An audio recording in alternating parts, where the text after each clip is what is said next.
So అమ్మ ఇప్పుడు ఈ నవరాత్రుల్లో దేవి నవరాత్రుల్లో అతి ముఖ్యమైన అవతారం అన్నపూర్ణ అవతారం ఒకటి. సో అన్నపూర్ణ దేవిని మనం ఏ విధంగా కొలుచుకోవాలి? అన్నపూర్ణ అనగానే అన్నం పెట్టేటటువంటి అమ్మ, ఇదే గుర్తొస్తుంది మనందరికీ. అన్నపూర్ణాదేవి అర్థింతుమమ్మ, మా మనవి ఆలించి మనం బ్రోవు అమ్మ. ఎంత అద్భుతమైన పాటలు ఉన్నాయండి అన్నపూర్ణాదేవి మీద. ఒకసారి కాశీలో కరువు కాటకాలు వచ్చాయి. ఈ కరువు కాటకాలన్నిటినీ తట్టుకోలేక అక్కడ ఉన్నటువంటి ప్రజలందరూ కూడా అల్లాడిపోతున్నారు.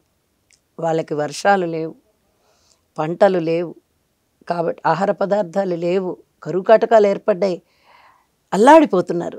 అందరూ కలిసి దేవతలు, మనుషులు, మునులు అందరూ కలిసి అమ్మవారిని స్తోత్రాలు చేయడం ప్రారంభించారు. చేస్తే అప్పుడు శివుడు చెప్పేట, నువ్వు కాశీ వెళ్ళి అక్కడ అందరికీ కడుపు నింపిరా అని చెప్పేట.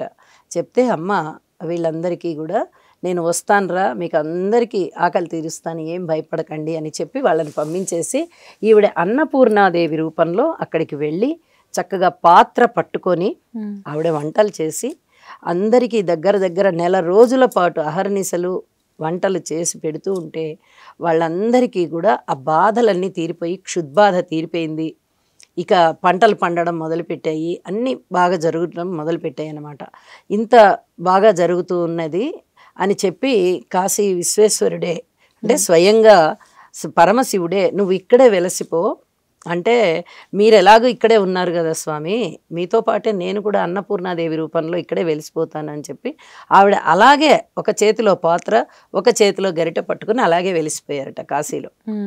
ఇది ఒక స్థల పురాణంగా చెప్తూ ఉంటారు. అన్నపూర్ణాదేవి అనగానే మనకి అన్నం పెట్టేటటువంటి అమ్మ గుర్తొస్తుంది.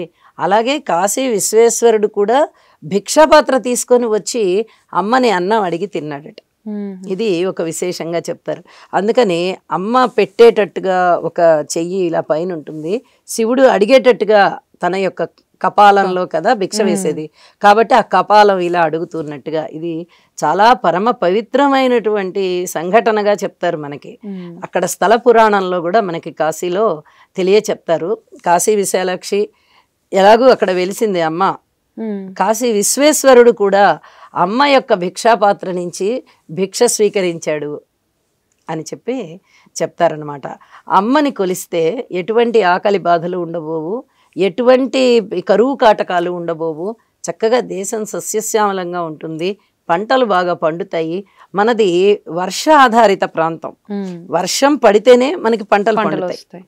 కాబట్టి ఈ వర్షాలు మంచిగా కురిపించి పంటలు తద్వారా పంటలు బాగా పండింపగల చేసేటటువంటిది ఏ శక్తి అయినా ఉందా అంటే అది అన్నపూర్ణే అని చెప్పి అన్నపూర్ణని కొలుస్తారనమాట. ఎప్పుడైనా ఎక్కడైనా మీ చేతిలోనే వార్తా ప్రపంచం, మీ మొబైల్లో, మీ కంప్యూటర్లో, మీ టీవీలో. సాక్షి టీవీ డిజిటల్ ప్రసారాల కోసం లాగిన్ అవ్వండి www.youtube.com/sakshi tv. Subscribe Sakshi TV YouTube channel.